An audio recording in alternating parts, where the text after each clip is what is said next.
Amigos que vivían en Miami van a aprovechar un pequeño y oculto negocio del gobierno para volverse millonarios completando contratos del ejército de Estados Unidos. Por eso hoy en el resumidor, War Dogs. Viajando al 2008 nos encontramos a David Pacos, un traficante de armas internacional que había sido secuestrado por unos albanos, por algo que después nos vamos a enterar. Él mismo, con la voz de fondo, nos cuenta un poco de todo el negocio armamentístico que existía y cómo es que las guerras eran una completa economía.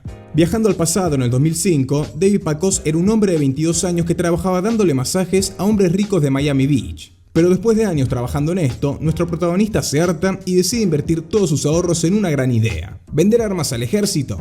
No, eso viene después. Su plan era vender sábanas de lujo a asilos de ancianos en Florida. Para esto compró 65 de estas, pero como cualquiera podría esperar, nunca pudo venderlas. Días más tarde, David está en el funeral de un ex compañero de colegio llamado Pete y ahí se cruza con Jonah Hill, que en este caso es Efraim Diveroli, uno de sus mejores amigos de toda la infancia. Y como no se habían visto desde que tenían 10 años, arreglan para ir a charlar un rato. En el auto, Efraim le dice que estaba viviendo en Los Ángeles y que vendía armas por internet con su tío. Pero al parecer, después de que este le robó algunos cuantos dólares, decidió mudarse a Miami para arrancar su propio negocio ahí.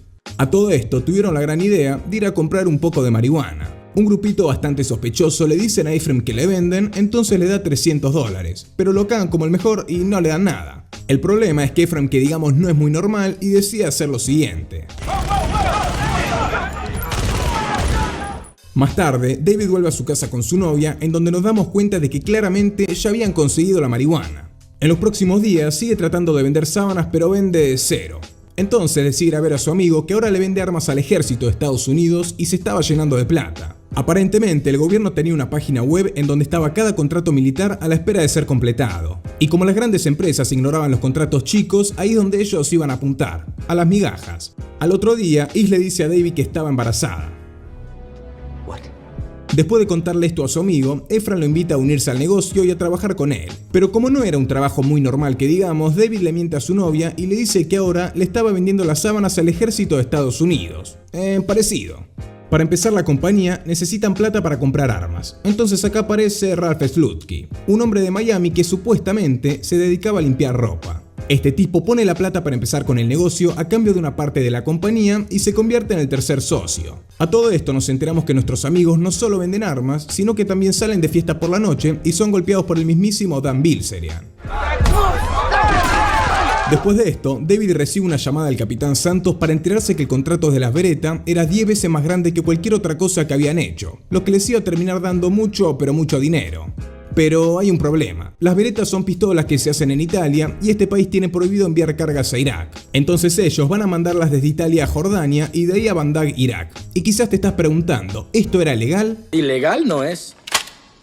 En una cena con amigos, ellos le dicen a David que aparentemente el tío de Efraim nunca le robó plata, sino que había sido él quien le había robado a su propia familia. Pero eso no nos interesa, porque en ese momento aparece Efraim y nos enteramos que la aduana de Jordania había confiscado sus Berettas y entonces nuestros amigos tienen que rajar para allá. El permiso para mover las armas se había vencido, entonces les dan un poco de plata a un hombre que les iba a conseguir un nuevo permiso para enviarlas hasta Irak. 3 días después, el hombre no consiguió el permiso, pero sí consiguió un camión lleno de armas y al mejor contrabandista de toda Jordania, un hombre conocido como Marlboro. Y ahora te estarás preguntando, ¿esto era seguro? Mitad y mitad. Llegan a la frontera, le dan al ejército unos cigarrillos y ya están en Irak. A la mañana paran a cargar combustible en el medio de la ruta, pero de repente aparecen unos hombres armados que les empiezan a disparar. Marlboro logra poner el combustible y finalmente aparece el ejército estadounidense para que logren escapar y entreguen las Berettas. ¿Condujeron esto? ¿Por el Triángulo de la Muerte? Se sacan alguna foto, les pagan 2.8 millones, consiguen una escolta militar para el aeropuerto y se van. De vuelta en Miami, compran unos Porsche, departamentos, contratan nuevos empleados y empiezan a hacer crecer el negocio. Ahora encuentran un contrato realmente enorme que podría ser una gran oportunidad para el negocio. Había que vender una enorme cantidad de armas y municiones al ejército. Y por esta razón es que viajan a Las Vegas para comprar todo ese armamento en una convención de defensa.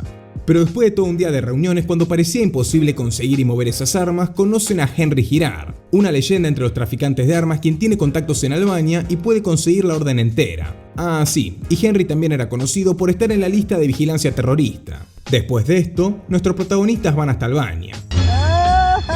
Una vez ahí, van al almacén del ejército albanés, en donde hay 120 millones de municiones de AK-47 que habían quedado de la Guerra Fría. Así que de vuelta en Miami presentan la oferta y 5 meses después ganan el trato con Afganistán. Pero en ese momento, después de que el contrato es aprobado por el Estado, se dan cuenta de que su oferta fue de 53 millones menos que la competencia más cercana. ¡Carajo! ¡Carajo! A todo esto, David tiene algunos problemas con su novia, quien sabe que está mintiendo sobre su trabajo y abandona el departamento con su hija.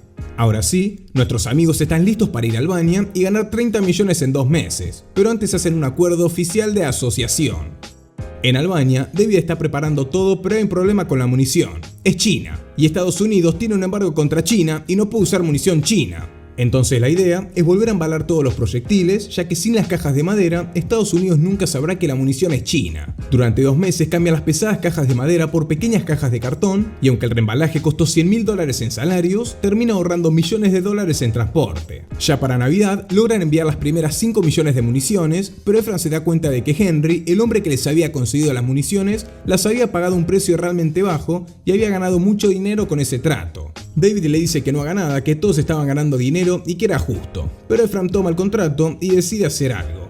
Esa noche, unos hombres entran a la habitación de David y lo secuestran. Era Henry, quien lo amenaza y después de preguntarle cómo habían pensado en sacarlo de su propio trato, se va. Inmediatamente después, David se da cuenta que los trabajadores que reempacan las municiones nunca les habían pagado, así que les dice que va a volver y les pagará. Pero ahora agarra sus cosas y vuelve a Miami para encontrarse con su novia. Después va a la oficina y le dice a Ephraim que quiere su parte del trato y que está fuera, ya se hartó de todo. Ephraim le dice que no le va a dar nada y como David no puede encontrar el contrato, se enoja. Se enoja bastante.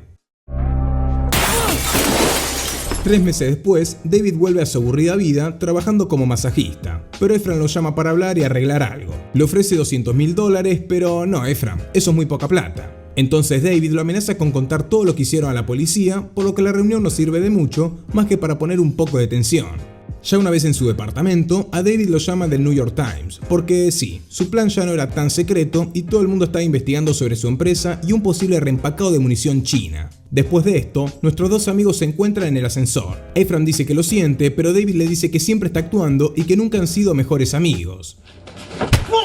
Y ahora sí, cuando la puerta del ascensor se abre, Surprise, motherfucker. ahí está el FBI. Lo que pasó fue que Ephraim nunca le había pagado al tipo de las cajas en Albania, así que este le contó todo al Pentágono. El FBI detuvo a Ralph y lo obligó a poner su micrófono y arreglar la charla en el café, para obtener las pruebas suficientes que incriminen a nuestros amigos. Después de toda la investigación, Ephraim fue condenado a 4 años de cárcel, mientras que a David por su papel menor le dieron solo 7 meses de arresto domiciliario. Al final, David se reunió con Henry en su departamento y después de unas cuantas preguntas, le dio su parte del trato con Afganistán. Eso fue War Dogs. Comenten la serie o película que les gustaría para los próximos videos y nos vemos.